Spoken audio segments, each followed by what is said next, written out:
It's claimed that women need feminism because there are women that suffer injustice.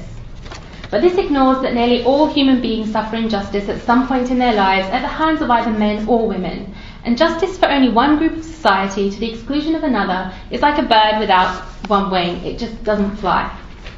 Men have a fundamental need for justice just the same as women do, and whilst the very word feminism discriminates, the word justice doesn't. Justice means giving people what they deserve or merit, but as we'll see, feminism and justice are not synonymous. Feminism is a highly ambiguous term, straitjacketing instead of liberating. It is the call for gender privilege, masquerading as equality. In essence, feminism denies a human reality, it is unclear, and not the cause for justice. To begin, feminists advocate that women have traditionally been dehumanized in a male-dominated society, which they call the patriarchy, and that it has always been better to be a man. But this one-sided claim snubs the privileges that women have often enjoyed simply for being women. The dynamics of society at the most basic level show that it has actually always been better to be a woman. Biologically, every woman counts in reproduction and perpetuating life itself, giving each woman an intrinsic worth regardless of what she does. It only takes one man, however, for many women to have children. So historically, this gave rise to the idea amongst human societies that men are largely disposable, whilst every woman is indispensable. This is why instinctively we prioritise safety and comfort for women rather than men, why women are rescued first in any emergency or disaster and get the first seat in lifeboats, why men tend to work longer hours, risking life and limb in the more dirty and dangerous jobs like being coal miners, oil drillers, foot soldiers, construction workers, rubbish collectors, and the male relative acting as the unpaid bodyguard in the home. To quote one activist, women are human beings whilst men are human doings. This privilege is not appreciated by feminists because, as pro-feminist Michael Kimmel once said, privilege is invisible to those who have it. When it comes to violent crime, the reality is that the more violent the crime, the more likely the victim is to be a man. Men are more than twice as likely to be murdered than women in the UK. When it comes to domestic violence, The Guardian reported that men are the victims more than 40% of the time, excluding unreported cases. And men are half as likely to tell anyone about it in the first place. When it comes to the provision of refuges, there are 7,500 for females in England and Wales, but only 60 for men. As for male rape victims within UK prisons, there's a collective state of denial. It's just not taken seriously.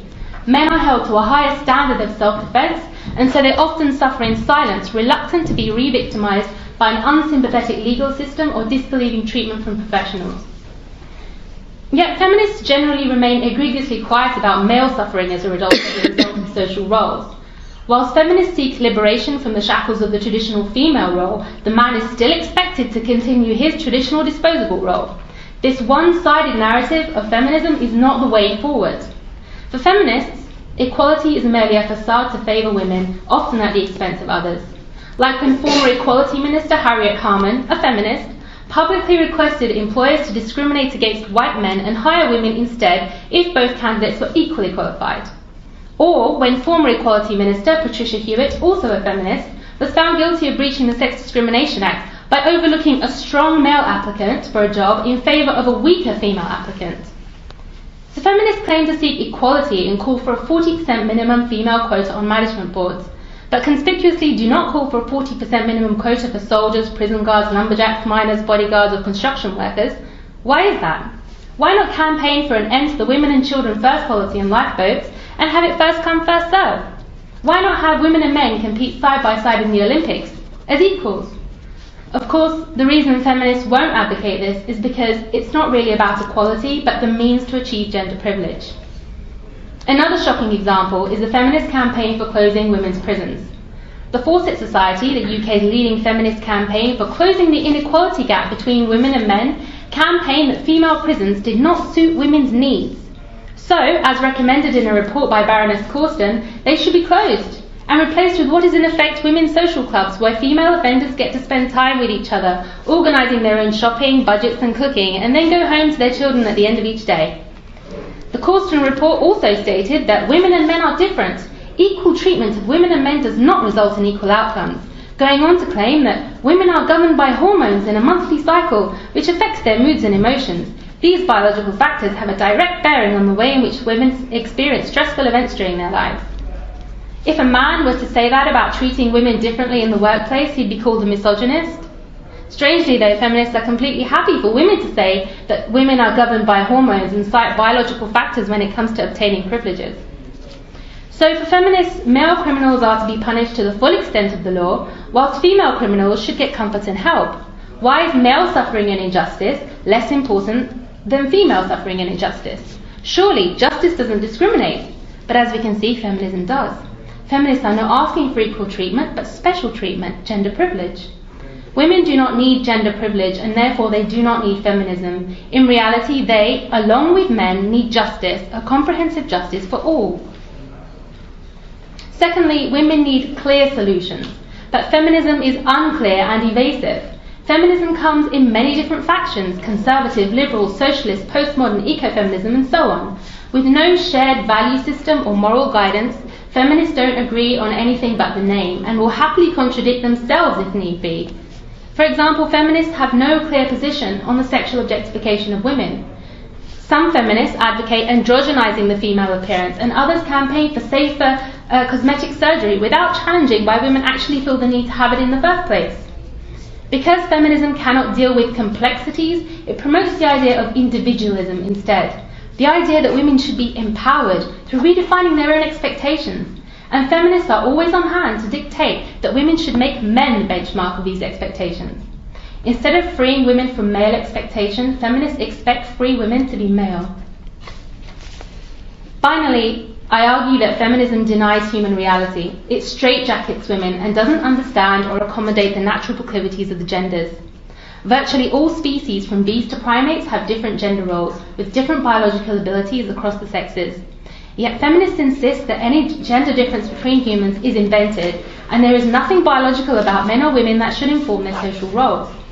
Scientific studies have clearly demonstrated, however, the role of testosterone in building muscle, increasing competitiveness, confidence, and risk-taking, making men better suited to the more hazardous and competitive roles of society. Because of testosterone, men naturally tend to be faster, bigger, possess more stamina, and are physically stronger. So teaching a girl that she can naturally compete equally with men in everything is misleading. One absurd example of this is when feminists, attempting to achieve equal outcomes between the sexes, had the strenuous physical tests for UK firefighters lowered and the standards relaxed in order to accommodate more female firefighters. So the standards you can now expect from professionals in burning buildings and boardrooms, as I mentioned earlier, whether male or female, is much lower than before because of feminists. It seems feminists are implicitly agreeing with Plato when he said that women should be treated equally to men, except that not so much should be expected of them, leading feminists in their absurd quest for equal outcomes between the sexes to campaign for mediocrity in the workplace rather than meritocracy. Feminists argue that the division of labour in traditional families constrains women's opportunities, that women are discriminated against in getting jobs and wages, that there exists a wage gap between the genders. However, these arguments collapse upon further scrutiny because if employers could get away with paying a woman less for the exact same task that they could pay a man, why wouldn't they just hire women? Furthermore, statistics cited by feminists as evidence of the wage gap tend to lump full-time hours in with overtime hours, of which women tend to do far less than men. They also average earnings from disparate jobs like primary school teachers with investment bankers, sales engineers with chemical engineers, HR executives with finance executives. So they don't compare like-for-like jobs at all. Nor are women discouraged from entering higher-paying fields. They outperform men at university, but are more likely to choose languages, arts and social sciences, which pay less, whilst men are more likely to choose engineering, technology, math and sciences, which pay more. The division of labour once children are born also means mothers tend to intensify their home commitments, and fathers tend to heavily intensify their work commitments. Men seem to make this trade-off more than women, perhaps because men feel more obliged to earn than women do. The reality is that the statistics do not reflect discrimination, but choices. If there is a glass ceiling, it seems that women are the main architects of it because they get to trade off higher paying jobs for more flexible hours to combine work and family life, which means they don't only get the benefit of the father's wage, but also a better work-life balance for herself. Isn't that more important than arbitrarily chasing the highest paying jobs? Feminists don't want to be thought of as sexual objects, but seem happy to be valued according to their economic worth. Both assessments are materialistic, and neither should dictate the worth of a man or a woman. The wage gap is telling in that feminists cannot deny the impact of motherhood on the woman's life choices. that men and women cannot live lives completely autonomous from one another, that men and women actually need each other to make a whole. So that's the wage gap. But if feminists are so keen on equality, what about their silence on the cancer research gap, the education gap, the violent crime gap, the death on the job gap, the suicide gap, the life expectancy gap, all of which discriminate against men? In idolizing the male and trying to create an androgynous sexuality where men and women are virtually identical, except for their anatomy, feminists have perpetuated a misogynistic self-loathing for the traditional female role. Motherhood and female tenderness is now viewed as a weakness. The strength of men, which can be used to lead wars just as it can be used to be fierce protectors, is often kept in check by the compassion and temperance of women. But when women abandon these qualities and want the same aggression that they perceive in men, what will be left? When feminists are insisting on taking over the male role, is it any surprise that men are shirking their responsibilities, which they once did with pride, diligence, and selfless duty?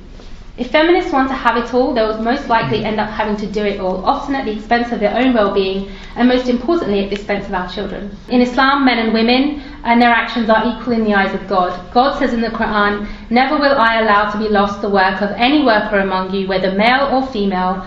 One of you is as the other." Islam primarily addresses men and women the same, because men and women by and large share the same human characteristics, and it addresses them separately in relation to the few areas where they differ. The Islamic system isn't based on selfish individualism, but a God-centered worldview promoting mutual reciprocity. In Islam, women do not serve men, and men do not serve women. Rather, we serve God by helping each other and giving to each other based on human needs, with the understanding that humans are not all the same. Islam guards the female from the moment she enters the world by rebuking and prohibiting the practice of female infanticide as one of the gravest crimes to be committed. Such a religion can only go on to challenge the ill treatment of women and secure her well-being at every stage of her life.